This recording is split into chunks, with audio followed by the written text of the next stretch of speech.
All right, folks, it is a Sunday, September 8th, 2024 session here tonight. I'm really looking forward to this update. It's going to be relatively quick as far as the news that I'm going to be going through. So if you guys just want to get the news, stick around. Won't take long, maybe 17 minutes.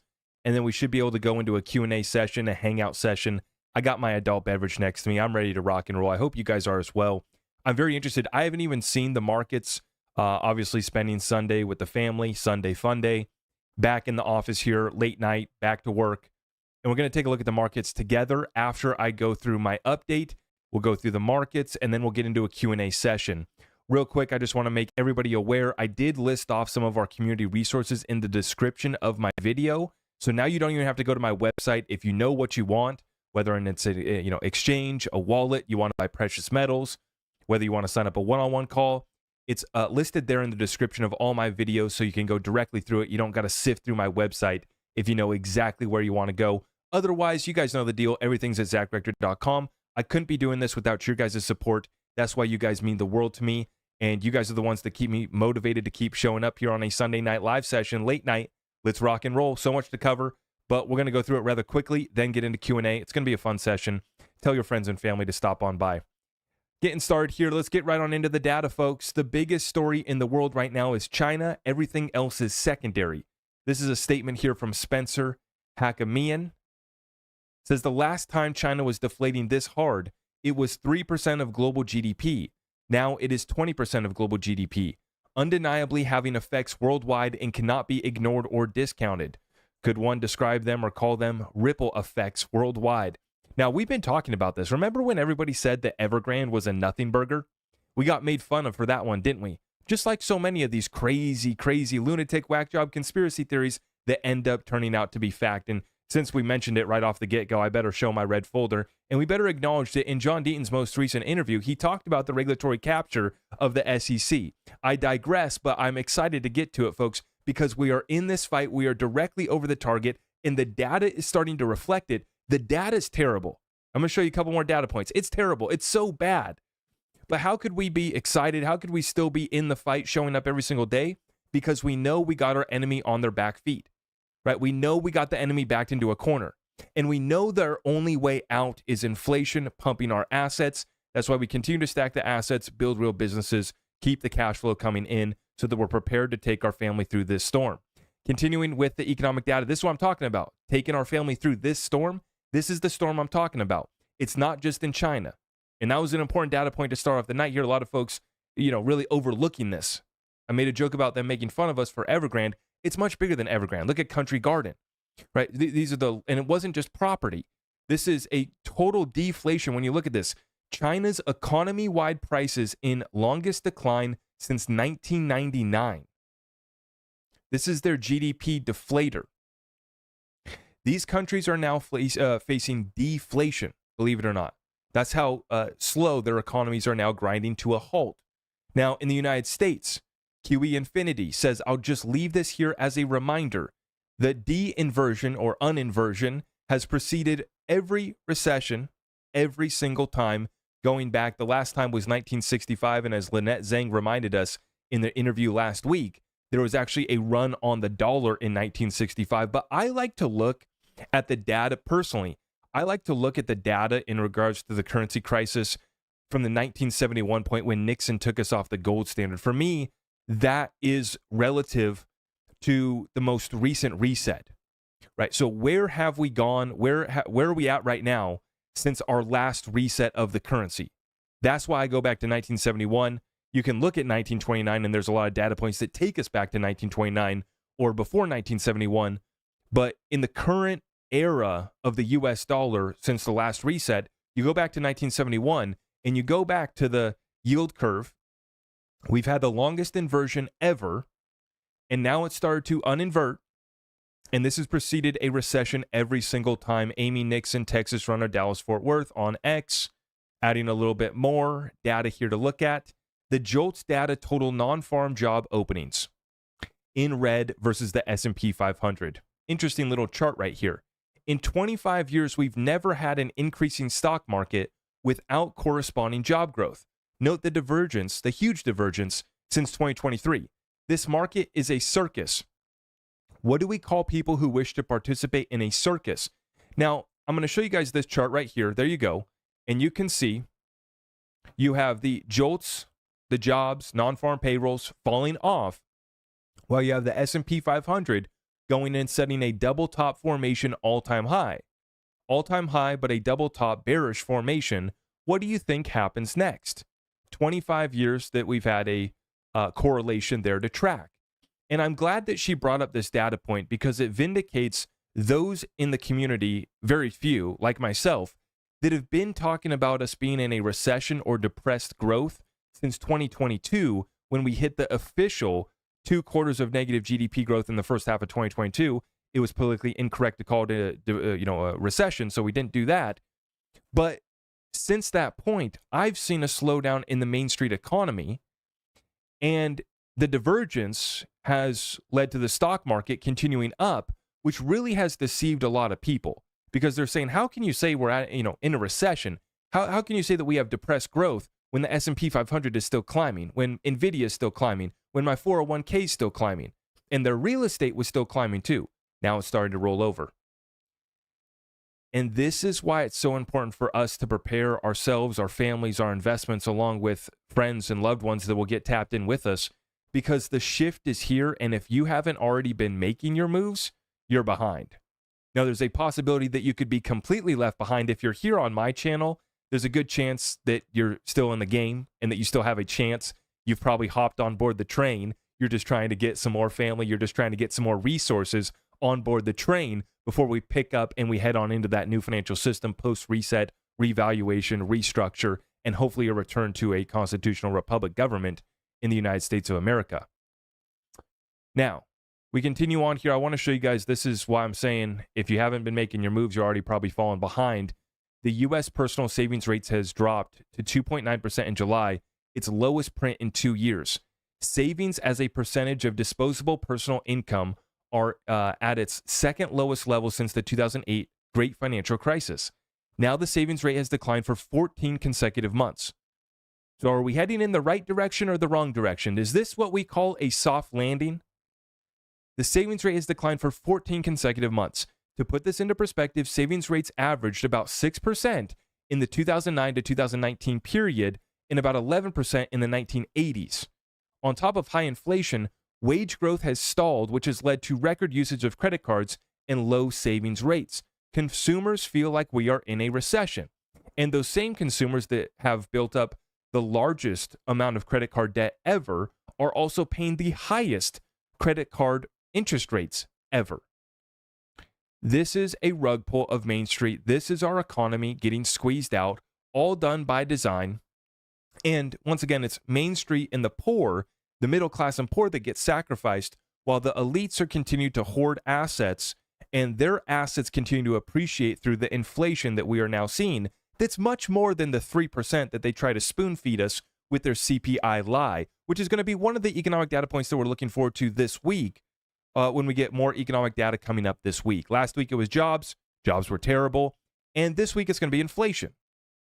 And I think that both data points will confirm the jobs, basically weren't bad enough that the Fed should cut by 50 basis points, or at least that's what the market perceived, and what the market is pricing in is that the jobs aren't that bad, so we're not going to get a 50 basis point cut, darn it, so the market sells off.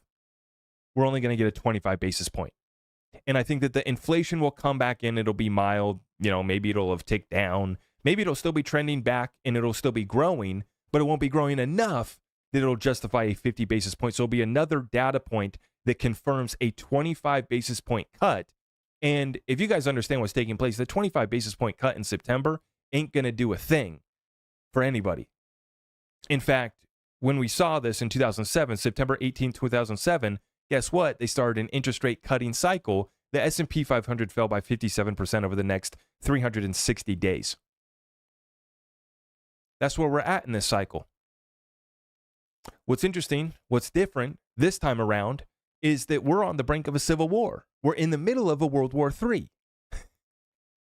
So this is once again why I've been staying cautious with cash. And I just released my XRP exit strategy video today, right? Before I actually start to develop my XRP exit strategy, or revise my one, because my original XRP exit strategy was developed in 2021 before life, has changed over the past few years. And now things have changed here. But before I sat down and revisited my XRP exit strategy again, I sat down and I went over my balance sheet. And I shared this with my community in the video that I dropped earlier today. I laid out my simple spreadsheet that tracks my liabilities, my debts, the interest rate on my debts, the amount of payments that I have, the amount that we got going out the door on a monthly basis to cover our debt service. That's what's important. Then we go to our income. I track where it's coming from. I got a couple different businesses. They have multiple sources of revenue, and we need to know how much we have for expenses in those businesses so that I understand my free cash flow that each business is producing. Then I move on down to my assets. Which equity positions do I have? What assets do I hold? And what kind of cash flow are we getting from those assets? From that point, I can generate my net worth. I can generate my disposable income on a monthly basis. And from that, I can understand how much I can continue to invest. And then I can take a look at the bags that I have stacked and understand how I want to allocate them going forward. So I did that first before I updated my XRP exit strategy video. And by the way, I do want to mention, you don't have to sign up for a monthly membership to my Patreon. If you do, we would love to have you in the community. But if you just want access to that specific post, you can now buy individual posts on Patreon. So if you wanted to just buy my XRP exit strategy video, you can get access to it. Or you can just sign up for a monthly membership and get access to our community, our weekly calls, and the exclusive content and updates that we provide as well. Let's get into crypto though, folks. I want to talk about this. So starting off here, Coinbase executives, chief legal officer, president, CEO, dumping $32 million of Coinbase stock in the past 30 days. Things you do when you're bullish, right? Shared by Bitfinex, yeah. Yeah, so this is what we've been noticing. CEO of NVIDIA, he's been offloading. And we took a look across the board here at Coinbase executives. They've been dumping as well. And so we have seen major sell-offs from Jeff Bezos, Mark Zuckerberg, NVIDIA CEO, and other executives from all of these companies, including in the crypto space as well. And what I've been tracking as a simple data point metric, where should I look to invest? Well, who's investing in themselves? Who's doing stock buybacks? Well, that would be Ripple. Who's doing buybacks of assets that they already have and control? Well, that would be Ripple as well. They're buying back XRP and they're buying back their own stock. Meanwhile, I look around and Ripple's still making acquisitions and adding new sources of cash flow. See, on Ripple's little balance sheet and their business model, right? They're now about to get to add another little line, and it's going to be their stablecoin business. I think it's going to be a big one. And they just added their custody solutions part to their new revenue source, right? And so they're continuing to add. They're continuing to make acquisitions. They're doing stock buybacks. They're doing XRP buybacks. I look around, everybody else is dumping their stock. Everybody else is selling off. And when you look at assets, right, you look at a Bitcoin, you look at some of these other stocks, what's the next catalyst to drive them, right? The bubble has popped for AI. The bubble has popped for some of the chips. The bubble has popped for Bitcoin, right? What's the next catalyst for Bitcoin? I believe that until the money printer turns back on and until, we start to loosen up and go back into a risk-on environment, maybe some additional ETFs could help. But there's not much left in the tank for Bitcoin, right? I think, it could push up towards 100,000. I don't think that it goes up above 120 to 150 is my top end range for Bitcoin. I don't think it goes much further than that. Now, from these levels at 52,000, whatever it's at right now, 55,000, I mean, you can double up. You can double up. But I think that many of us are expecting a lot better returns than 100% this next crypto bull run. Now, let's get into this right here. Why is crypto down? Well, for one, look at all the other economic data points that I laid out for you guys to start this episode. Crypto is not invincible to the broader economy. And in fact, it's more vulnerable to our economy, a recession, and a liquidity crisis, because it's not just the Japanese yen carry trade. It's a global margin call. And as I've exemplified for everybody, it leads all the way down to the crypto bros taking out 100x leverage on their degenerate gambling bag. What then happens is what we just saw, the second biggest outflow from crypto on record. This tracks the weekly and the 4-week moving average We just got the second biggest outflow from crypto on record. Now, I bring this up because I made an XRP update earlier this morning, and it was on Cointelegraph, making a prediction, laying out a little bit of technical analysis on XRP, getting on board the XRP hype train. I've been talking about this moment, the masses, the mainstream crypto bros, the mainstream news, catching up to speed on XRP. They don't want to get left behind. They want to join in on the hype, and they're going to pump it, and they're going to be more clickbait than I ever could be. That's why I love this. That's why they make me look like, nothing. What I'm doing is nothing compared to their clickbait and hype. And so the point that I was going to make is that everybody's triggered by a $4 XRP price prediction now. See, before it had to be a 589 XRP price prediction and everybody would get worked up. Everybody would get all upset, right? Now, I make a $4 XRP price prediction video. Now, remember, it's not my prediction. It's Cointelegraph. Cointelegraph. You guys know the deal. Mainstream media crypto coming on board the train. $4.20 prediction. It's like they want to make a meme out of this, the 420 meme. They want to make XRP seem like a meme. They want to make it seem like a joke, but they want to get on board the train. But they want to hype it up. I put out the video today, and the amount of people that are triggered by a $4 XRP video, I found very hilarious. So hilarious, because it used to take a $100 XRP price prediction, a $10,000 XRP price prediction video, and everybody would get all worked up. Oh my gosh, you can't say that. Crypto Twitter police are taking screenshots and they're posting clips of me, putting it out of context, saying that I'm declaring that 10,000 XRP is guaranteed. That used to be what it took to get everybody triggered. But because the XRP community has been so squeezed, the crypto space has been so squeezed, and when we step outside of our crypto world, our economy's going to crap. The world's in World War III. We're on the brink of a civil war in the most dramatic election cycle that we've ever been through, and everybody's kind of just tired of it. And a $4 XRP video has absolutely everybody triggered. I found it rather hilarious. But $4 XRP, $5 XRP, I think is very conservative. I think that we are going there. I've laid out my case. I've made out my case very many times from a technical analysis standpoint, from a psychological standpoint. These will be major levels of selling pressure and resistance that I do expect to be met with. And that's why I have some take profit levels, coming in under $10, is because I'm trading some of my XRP. I'm planning on taking some profits and then buying it back in. And the one part that I wasn't able to add to my XRP exit strategy revisited video was when I'm going to be buying back in and at what price. And I don't know that because I'm waiting to see. I need more data before I can make that decision. Meaning I need to see how high XRP is going to go this bull run so that I can know how much we're going to retrace back down. Right? It's like I don't want to get too far ahead of myself when XRP is not even going to go to a $20 price target this bull run. Now, there's a lot of people that think that XRP is going to go to $100 next year. There's people that think that XRP is going to go to $500 next year. There's people that think that XRP is not going to go past $2. That's what's interesting, right? But we all have to develop our own thesis and an exit strategy or a reallocation strategy based off of that, which is something that I did make very clear in my video, which is that my conviction on XRP has not changed. The timeline has changed. The targets that I have set for this bull run were supposed to be achieved back in 2021. Here we are in 2024, and we're hoping and we're praying and we're, hoping that we reach these levels. It's yet to be seen, any significant price action in the past year. XRP's down year to date. And this has a lot of people shaken out. But when you look at our thesis and you go down the list and you ask, well, what's been invalidated on our thesis? Nothing has.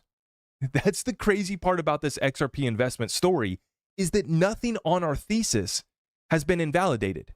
The only thing that's moved is the timeline. Now, I know nobody wants to hear it. Oh, you're shifting the goalposts. I get it. I know that football season just started.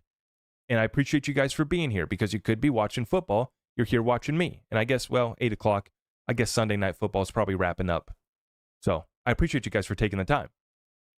But the only thing that's changed is the timeline, and I've adjusted my strategy accordingly to that. But as far as long-term thesis, fundamental thesis, everything's still intact. And in fact, we've added to the thesis more reasons why we continue to remain bullish. That's where I'm at right now with XRP, and an understanding that until we get the regulations, we're still behind. We're not live. Nothing about this new financial system is live. We're still playing around with crypto, relatively speaking. And the reason why is because this next post right here from Eleanor Terrett, sharing that Senator Schumer, remember, Chucky Schumer, he told us that they are going to pass crypto legislation this year. But he has now sent a letter to his Senate colleagues where he mentioned priorities for passing bipartisan legislation in the remaining months of Congress. Cryptocurrency legislation was not mentioned, but artificial intelligence was. This is despite his adamance in the Crypto for Harris town hall that crypto legislation was going to be a pressing priority. So when it was time to support Kamala, and everybody called in to what was supposed to be a town hall, it was not a town hall. It was a bunch of pre-recorded interviews put together that didn't include Kamala Harris. It was just a bunch of people speaking on behalf of Kamala, sorry. I'm trying to pronounce it right.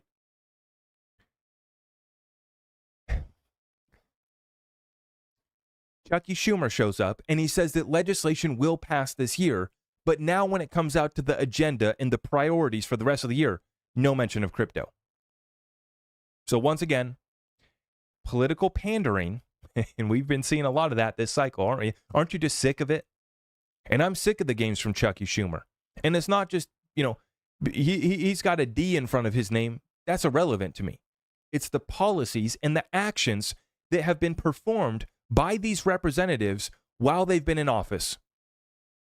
That's how I make my judgment. And that's why Chucky Schumer gets a big fat F for failure. And in terms of the agenda that he's trying to press forward, well, he would be rather successful, probably not as successful as he would like to be. They would like to go pretty far crazy with their agenda. As far as an American who believes in, our Constitution, a constitutional republic, limited government, get the hell out of the entrepreneurs in the capitalist way and let them build and provide value for the communities, it's an F. It's a failure for Chucky Schumer. And it is no surprise. As we said, when the Crypto for Harris town hall came out, it was an absolute joke. Wasn't a town hall. She can't do more than a 17-minute interview on CNN. And we got a bunch of folks coming out and saying, oh, trust me, bro, we're about to pass crypto legislation, even though our administration has been coming to kill all you guys that are in the crypto business. Right. Trust me, bro. You thought the crypto bros were some trust me bros. Chucky Schumer, he's setting the example well, isn't he? Huge shout out to Eleanor Terrett for the scoop on that one. Final point of tonight, then I want to get into Q&A. I appreciate you guys for stopping by. Please make sure you guys have liked this video and you've shared it out. If you guys want to bring in your friends, family, loved ones into a Q&A session, want to have a little fun, tell everyone the Q&A party's about to start. Final data point of the night before I read off this super chat from our good friend Dennis.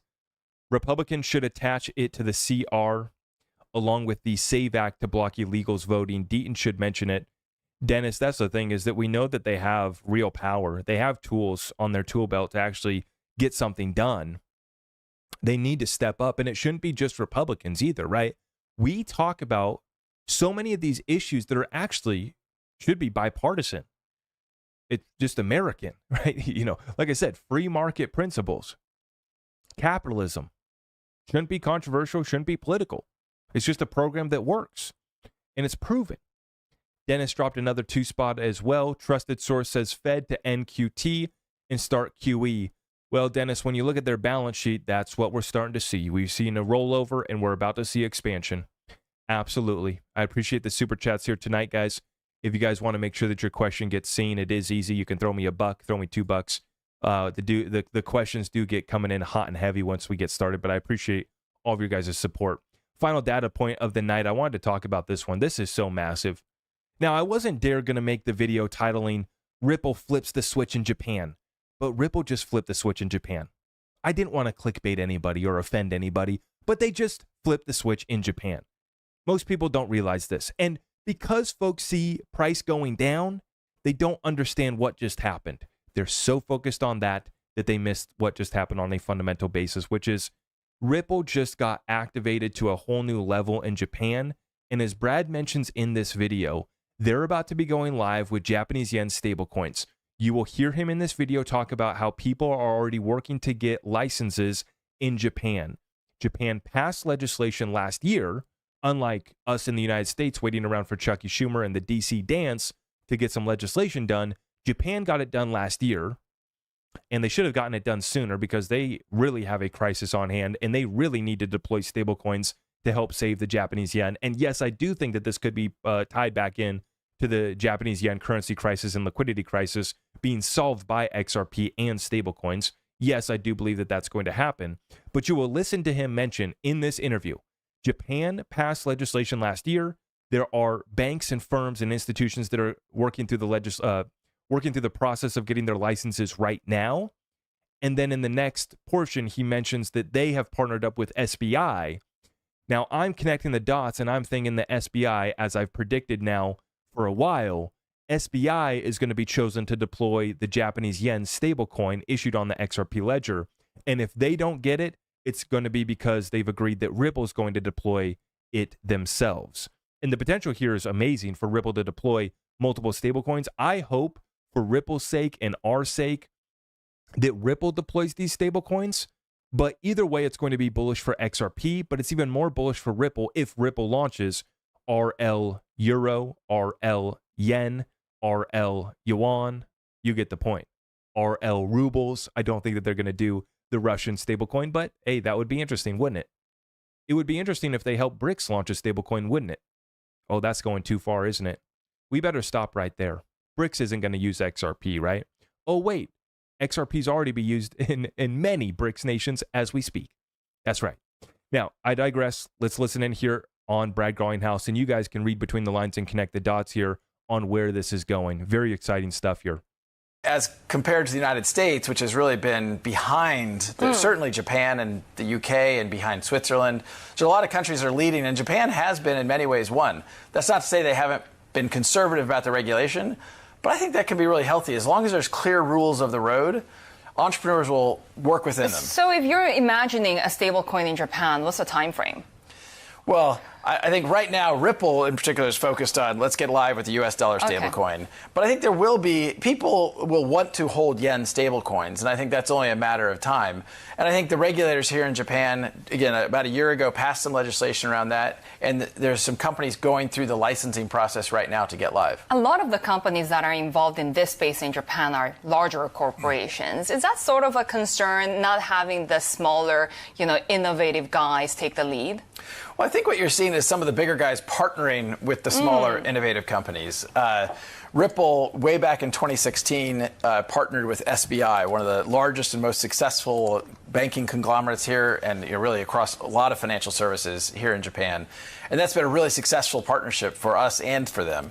So we feel like it makes sense to when you enter some of these markets to partner with some of the bigger guys. And that's true in Korea, that's true in Japan. Depending on what market you go into, we try to figure out what's the best way to enter. Especially here in Japan. I wonder if they've partnered with any other big boys and girls in any other markets. He mentions Japan. He mentions Korea. I wonder if they've gotten any other markets as well. We've talked about regulation being a bit more clear, but also the government has been very active in setting those regulations. At the same time, we're headed towards a presidential election for the ruling Liberal Democratic Party. Do you have any views on the potential that this market could change?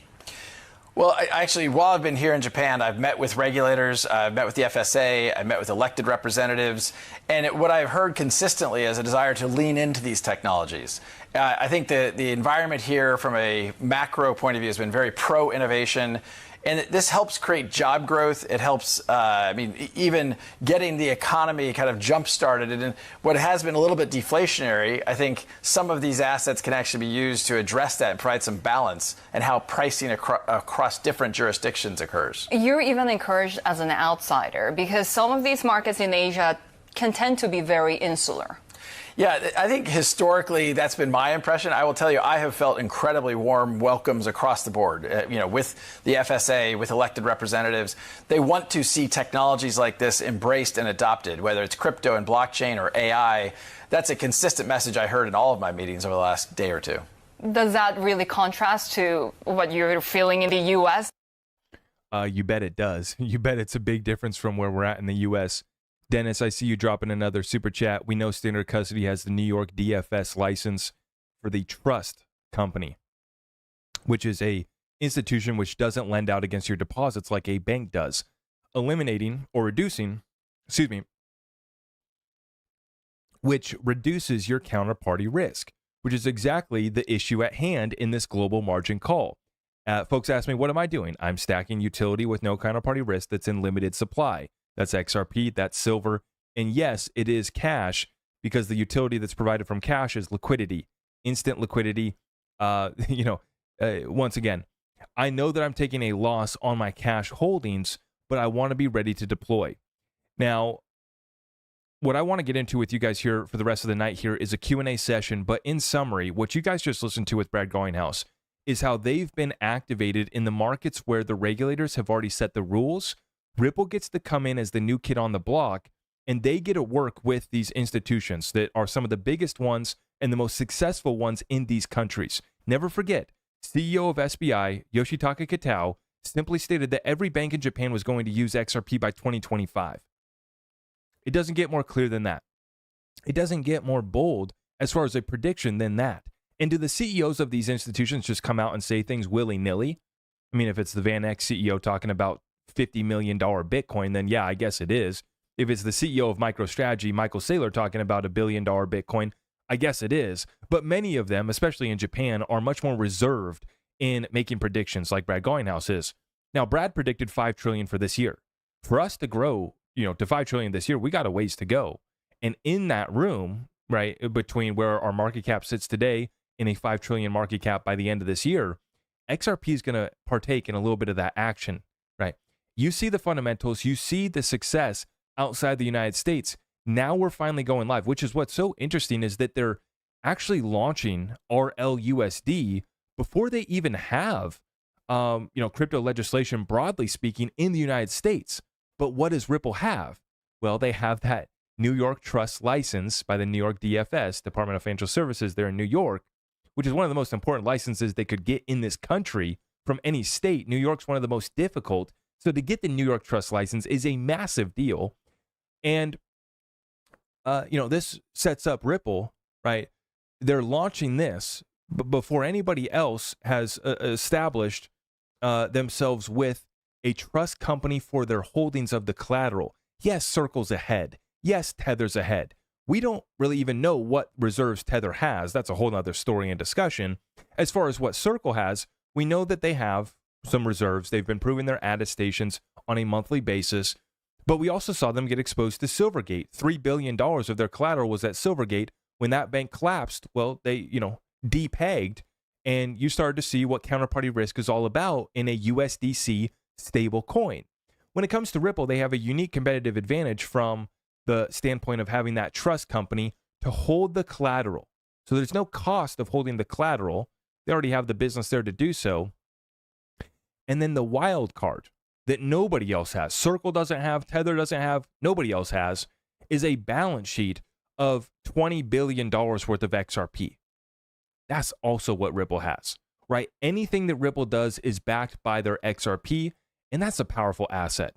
That's a powerful bag. That's a powerful balance sheet. There's a reason why they're still making acquisitions and growing during this time. Now, just think about what happens when Chucky Schumer and the boys and the gang in the DC dance gets it together, gets in sync, finds the rhythm, and finally passes some crypto legislation. Well, then what do you think happens to this space? And that's where the growth comes in. The prediction, Brad Garlinghouse, $5 trillion by the end of this year. That's where the prediction, and this is a conservative one, that the stablecoin market's going to go to $3 trillion by 2027. And RLUSD, how big of a slice of that pie are we going to get? Even if we get a little piece of that action, we go somewhere very fun. And for Ripple as a business, they could add a source of revenue that can be, a source of profit that could be 5 to 10 billion profit per year if they just achieve what Tether has done. So this is where we're at right now with XRP. Let's take a look where we're at with the markets, and I want to get into your Q&A. So please start dropping the comments and questions down below. Let's get into it. It can't be dirt cheap. XRP is designed to be and works better at a higher price. Absolutely. Absolutely. I do believe that they want to set it at a much higher price or achieve a push to a much higher price at a certain point.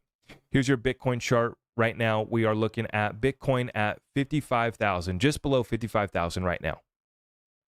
Starting to move back up here as we start the new candle. XRP just below 53 cents. Came right down in the middle of this wedge that we're trading in. Big time support coming in at about the 42 cent level for XRP. 42 to 45, I do believe, is in the cards if we get a bigger correction before the election, as I am predicting.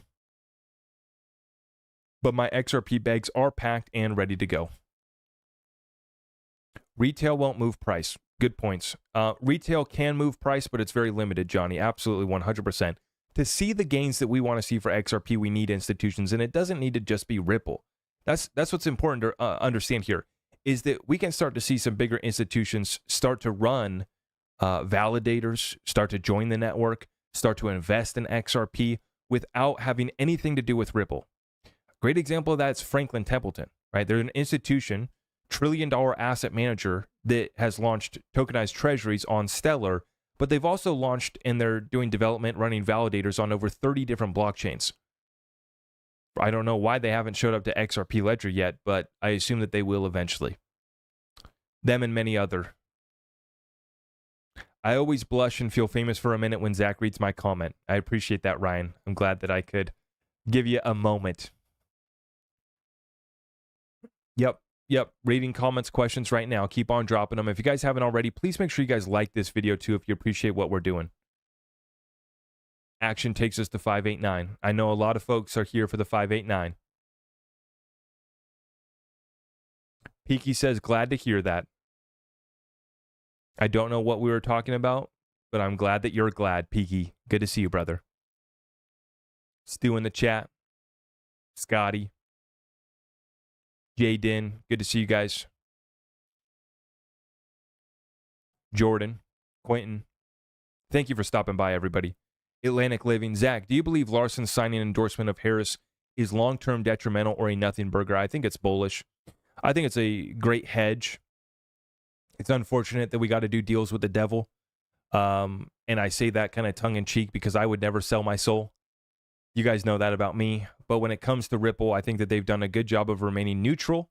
But I like to remind everybody that, yes, Chris Larson came out and he gave a verbal support endorsement to Kamala. Want to get the pronunciation correct. Kamala got the endorsement from Chris, but Stu got XRP. Or sorry, Trump got XRP from Stuart Alderati, the chief legal officer of Ripple. So while the executive chairman, Chris Larson, gave a verbal confirmation, Stuart Alderati, the chief legal officer, the adults in the room, chief legal officer, paid Trump in XRP. That's a difference between speaking it versus putting your money, or in this case, your XRP, where your mouth is. There's a difference there. Kamala going to make Gensler the head honcho? Yeah, well, the thing is that the president can't fire the SEC chair, but you can put in a new chair. So I'm predicting right now that Gensler is going to leave before Trump gets in. I don't think that he's going to wait around because he's going to be fired in shame, essentially. Will Japan activity affect XRP? It's a good question, good point. Right now, we haven't seen any action. The most recent announcements that were made over the past week coincided with a broader drawdown in the markets. So the activity, I think, will eventually lead to XRP price, but immediate price action over the weekend was negative. And so we have to wait for these things to develop. Right? When the announcements come out, usually there's a run-up to big announcements. The announcements are made, and then we actually get a sell-off. And that doesn't mean that the development that's going to come from that announcement, the follow-up utility, partnerships, and adoption that are going to come from that announcement aren't going to eventually lead to bullish price action. You know, we're so used to looking at instant gratification, looking at 5-minute charts, tweaking out on the charts, playing around with 50 different indicators and still not having a real program. This is where we're at. And folks don't actually sit down, take a moment to actually take a breath, digest what the announcement is that just got made and what that's going to mean to the XRP ledger, what that's going to mean for a Ripple partnership, what that's going to mean to XRP fundamentals. Beginning to think that Trump will lose. Well, that's why you got to hedge your bets.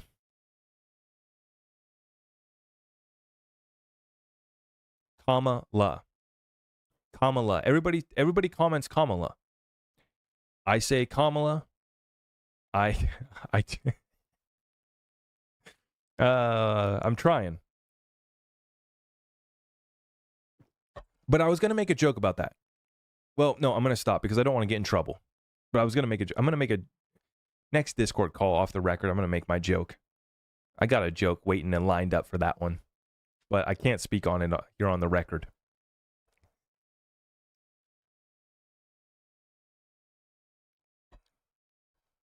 Peaky, good to see you, man. Have a good night. Appreciate you, brother.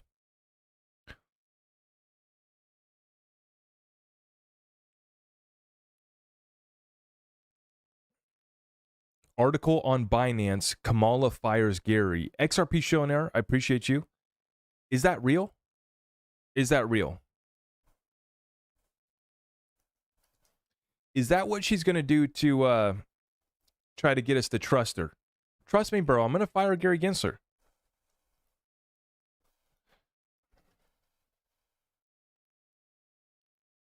Right? Okay. So Kamala Harris's donors privately urge firing of FTC's Khan. That's what's coming up. Oh, Ripple CEO Brad Garlinghouse has targeted Gary Gensler in a recent press conference, stating he would be fired even if Kamala Harris becomes president.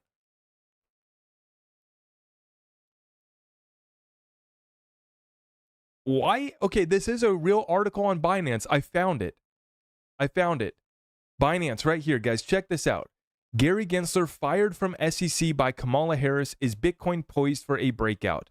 From Crypto News Land. This is the biggest piece of crap crypto news. I'm telling you guys right now. These guys become... This reminds me of some of the crazy XRP headlines that we see. Folks will be like, I literally saw this today. I swear to God, I saw this today. Somebody put out, Federal Reserve confirms buyback of XRP and Bitcoin to the tune of like 60 billion. I forget what the exact amount was, but it literally, so this was an XRP quote unquote XRP influencer put out a post. Federal Reserve confirms XRP and Bitcoin $60 billion buyback. No source, no nothing. This is exactly what this article reminds me of right here. Now, Binance Square, this is kind of like their public square forum blog where they kind of just post from all different news sources.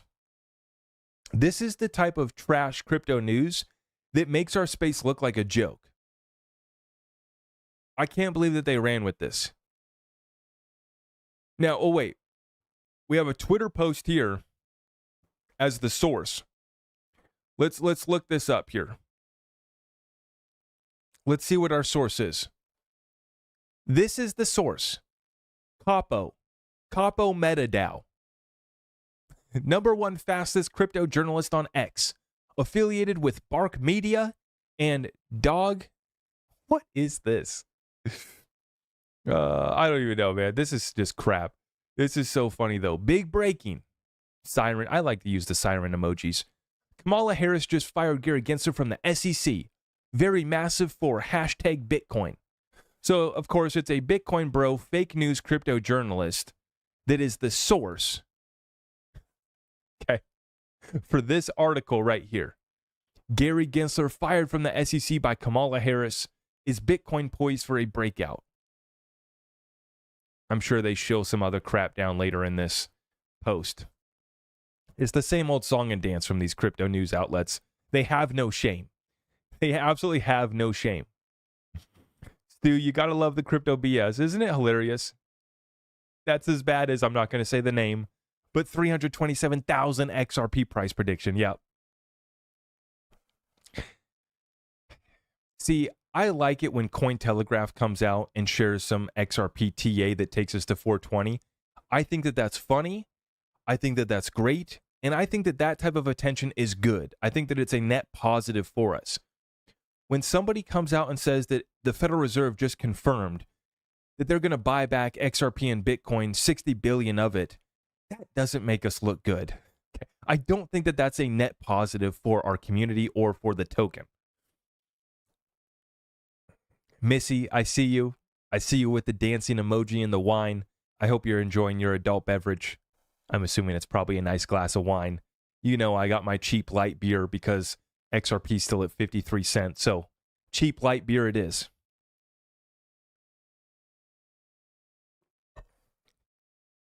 When XRP goes back above $1, I can start to pour up some mid-shelf wine. So some $12 a bottle. I mostly joke.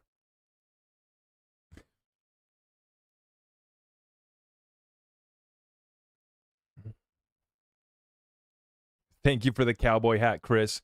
Chris has just been sending me some cowboy hats on TikTok, and I love it. He sent me the lemonade. He sent me the cowboy hat. The hat and the mustache. Now, if you guys saw me with a mustache, you would block me so fast. I swear. I cannot pull off just the mustache look. I've showed wifey a couple times. I shave my beard off, and I go show her what I look like with just the stash, and it is scary. It's awful. It's terrible. It's terrible. I can't rock the stash. Now, but here's one thing, though. I have not tried rocking the stash with the cowboy hat. Maybe if I rocked the cowboy hat with the stash, I would be able to rock that. Missy, I appreciate you, though, for the super chat. Chris, thank you for the cap. Appreciate you. As long as I still got my full head of hair, now my hairline has started to recede slightly. No gray hairs yet, but hairline has started to recede. When it does, I will start rocking baseball caps once again. I used to wear hats a lot. Well, I used to play baseball. I don't wear hats anymore. I'm trying to keep that head of hair as long as I can. But when it starts to go a little bit too far, well, I'll get to a certain point where I'll give up and I'll say, okay, it's time to throw on the ball caps. But with the loss of hair, I hope comes much wisdom and wealth. I'm about to turn 30 this month, guys. So I'm officially an old guy now. I'm officially an old guy. Blackbird, I see you with the coffee magic. I didn't know that there was a coffee magic gift. Blackbird, appreciate you. Local coffee stand in my town. Not an official sponsor, but appreciate you. Yeah, so I'm an old man now. I am. We're finally here. I'm officially an old man. Look like you needed a coffee. I do.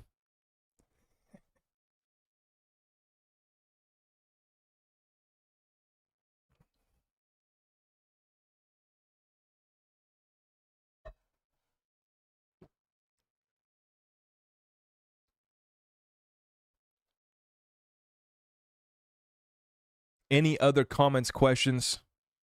We got 1,200 with us in the chat between YouTube and X. We're down to 69 on TikTok, late night session. I appreciate you guys for stopping by. Looks like we got a few hundred on YouTube. Appreciate you guys. If you guys haven't already, please make sure you guys have subscribed, hit that notification bell so you don't miss any of my updates. All of our community resources are available at zachrector.com.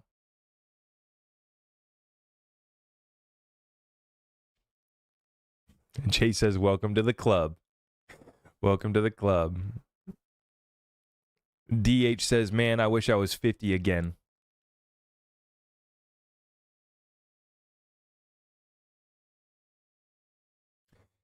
Okay, Brother Broski asked, hey, Zach, if your message got out to someone who needed motivation for life, what would you say? Oh boy, we're gonna end on a deep question here tonight. I would say that humanity needs you. At this current moment in our experience here on planet Earth, whether you believe it's round or flat, humanity needs you. Your family needs you. And even if you don't have a family, I'm sure you hopefully have some loved ones, some friends. We need you. We're in a fight against evil. And humanity doesn't have a future if these folks get their path forward through.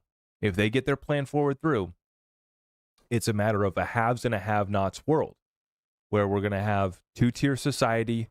They have it all. We have nothing. We have basic income. We have digital enslavement. So humanity needs you. Your family needs you. And I believe that everybody that's living through this reality right now during this time, I think it's for a reason, it's for a purpose. And I think that you need to get clear on your purpose and your mission for you to live a fulfilling life. What I see too often is too many people are lost. A lot of people are young, and I think that there's too much pressure to find it without letting it come to you. We shouldn't be afraid to try and fail and get back up again and try new things and figure out that, oh crap, I didn't want to become this. Oh crap, I didn't need to do this. Oh crap, I overinvested in XRP. Maybe I need to make a couple different moves. It's okay to admit that. It's okay to try things out. Even though I joke about becoming an old man at 30, I feel more alive than almost ever before. I mean, I've probably only had more happiness in my life than when I was a young kid and I didn't know any different. All of my adult life, this has been the best part of my adult life, is getting married, having kids, and being honed in more clear than ever before on that purpose, on that mission for me.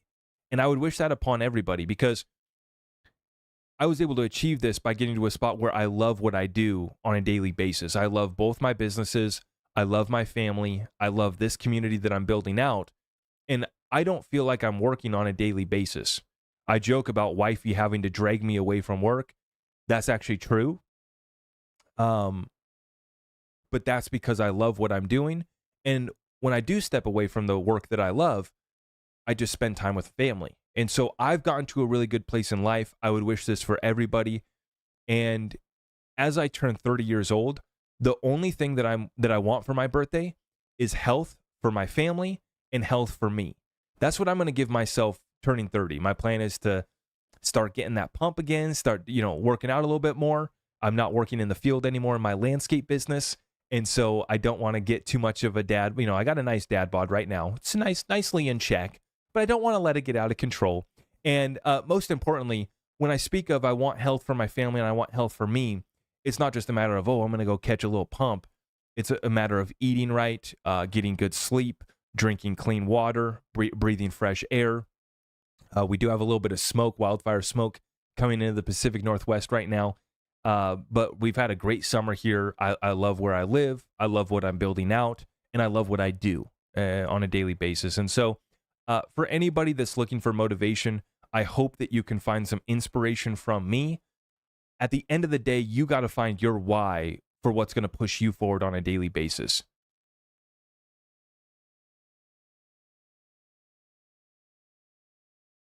Dennis says, dude, my softball career wasn't over until 40. Come on now. Now, okay, that's a good point. I don't know if I'll be honest with you guys.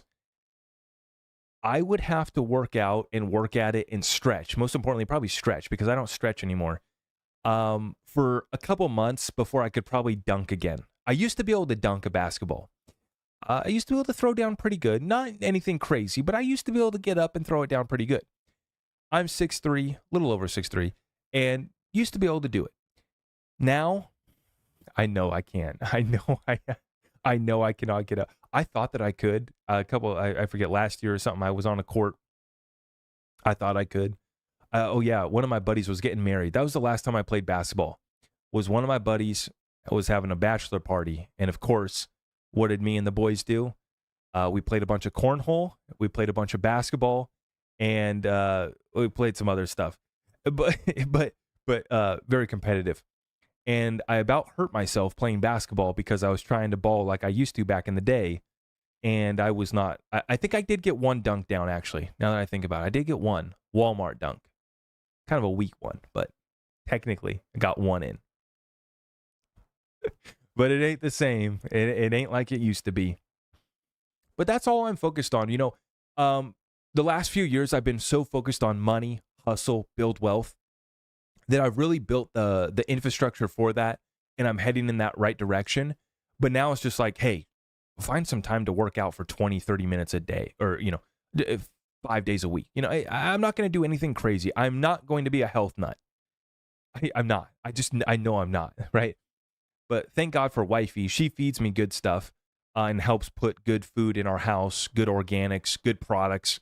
I don't even know what I wash my hair with. And she takes care of all that stuff, and it's all good stuff. Thank God for her. And that's allowed me to focus on money. But the only other thing that I'm going to be focused on in the next decade is, building that generational wealth. I just ask God for only just giving me, well, not just only giving me another 10 years, but I ask God, please give me another decade. With that decade, I know that I will be able to grow my family, grow my wealth, and it's going to be a beautiful next decade. I'm excited about my 30s. I'm embracing my 30s. I'm happy that I have this much hair heading into my 30s. We got a good start. I could hit a point where I just start to rapidly decline, but hey, for now we're good. Good starting point.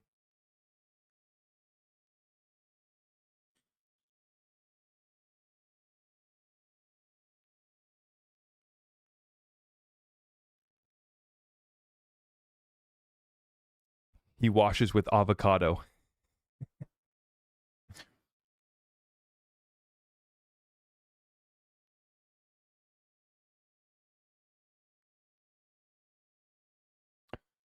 All right, friends, family, loved ones. Well, I don't think any family's listening.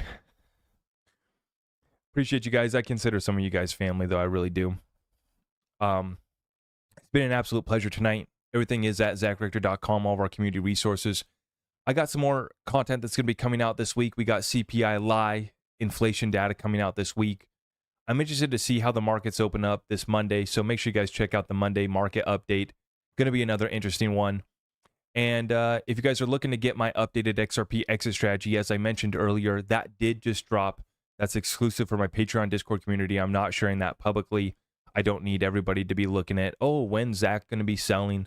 But I did want to share that with my community, the private community, for the ones that understand and can have an adult conversation with me about our investments and assets. And the reason why I wanted to provide it is so that when XRP price action does come in, and we start to go up to new all-time highs, when XRP starts to go to $10, hopefully XRP extends up to $20. That'd be a lot of fun. When those levels come in, we're going to be celebrating. We're going to be having a lot of fun, a lot of parties. It's going to be good times. But I want my community to know what my plan is on the back end, on when I'm going to be selling some XRP, when I'm going to be taking some profits, and how I'm looking at this situation, how I'm looking at this XRP bull run, and what I'm going to be doing, so that you guys can build your own template, not so that I can give you financial advice. I'm not going to give anybody financial advice or tell you when to buy or what to buy. I will not be doing that. But if you want to have a conversation with me, if you want to take a look at my template, my strategy, how I'm thinking about it, I laid out that example for my community. And once again, just an effort to being honest and transparent with everybody as we head into this bull run that I am very, very excited about. With that being said, I appreciate everybody for stopping by here tonight. It's been an absolute pleasure. On the way out, if you guys could like the video, share the video, I would greatly appreciate that. And I will see you guys tomorrow. God bless you all. Thank you so much.